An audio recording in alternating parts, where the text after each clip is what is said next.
Okay, we're ready for S4, standardization. And this phase is very important, and it's something you need to think about if you have a lot of departments. Wouldn't it be terrible if every car you got into had a different setup for the dashboard? You'd have to relearn everything for every car.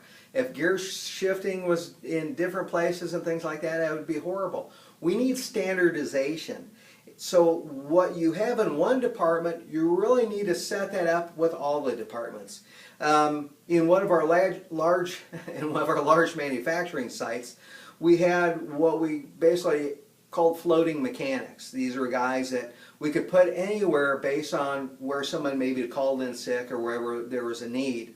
It would be horrible if the setup in all these different departments was different, but we'd standardized so that a lot of, say, the way supplies come in and the way they leave and the way many systems were set up for, say, lubrications and cleaning supplies were the same at every department. So they could come in and gain that sense of comfort of knowing how things are supposed to be. Again, our brain is a pattern-seeking mechanism. It's always looking to connect the dots. So when you set your standard, make sure that you come up with a standard that makes sense.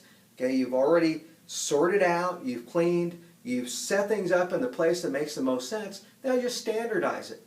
Take pictures, create documentation that sets up a standard saying, here's where these items go. When you open this drawer, here are the things that belong in it.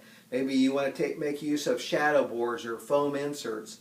But do things to help, again, maintain that standard. We're looking for really two things.